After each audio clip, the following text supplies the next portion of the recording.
जळगाव पाणी पुरवठा व वीज ही मूलभूत व अत्यावश्यक सेवा असून उन्हाळ्याच्या काळात कोणतीही परिस्थिती पाणी व वीज पुरवठा खंडित होऊ नये यासाठी सर्व संबंधित यंत्रणांनी समन्वयाने काम करून नागरिकांना अखंडितपणे सेवा द्यावी असे निर्देश राज्याचे पाणी पुरवठा व स्वच्छता मंत्री तथा जिल्ह्याचे पालकमंत्री गुलाबराव पाटील यांनी आदेश दिले।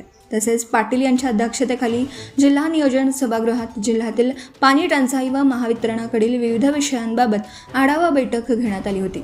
त्यावेळेस ते बोलत होते। तसेच वस्त्र उद्योग मंत्री संजय सावकारे, आमदार चंद्रकांत सोनवणे, आमदार अमोल पाटील, आमदार अनिल पाटील, आमदार अमोल जावडे, जिल्हाधिकारी रोहन घुगे, जिल्हा परिषद मुख्य कार्यकारी अधिकारी करिश्मा नायर, निवासी उपजिल्हाधिकारी वैशाली चव्हाण, उपमहापौर मनोज चौधरी तसेच जिल्ह्यातील सर्व नगर परिषदेचे नगराध्यक्ष, उपनगराध्यक्ष व लोकप्रतिनिधी व संबंधित विभागाचे अधिकारी उपस्थित होते।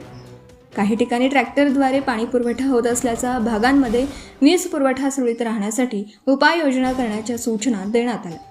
जलजीवन मिशन अंतर्गत प्राप्त होणाऱ्या तक्रारींच्या अधिकाऱ्यांनी त्या ठिकाणी जाऊन त्याचे तात्काळ चौकशी करावी। तसेच रखडलेल्या योजनांचं देखील निदर्शनात आणून दिलेल्या बैठकीत आमदार अनिल पाटील व आमदार चंद्रकांत सोनवणे, अमोल जावडे व जिल्ह्यातील नगराध्यक्ष, उपनगराध्यक्ष यांनी आपल्या मतदारसंघातील प्रलंबित पाणी पुरवठा, वीज पुरवठा योजनेच्या संदर्भात सूचना मांडल्या। या आढावा बैठकीला जिल्ह्यातील सर्व उपविभागीय अधिकारी, नगरपालिका मुख्य कार्यकारी अधिकारी, महावितरण कार्यकारी अभियंता, पाणी पुरवठा जलसंपदा कार्यकारी अभियंता उपस्थित होते। कार्यक्रमाच्या शेवटी निवासी उपजिल्हाधिकारी वैशाली चव्हाण यांनी आभार मानले।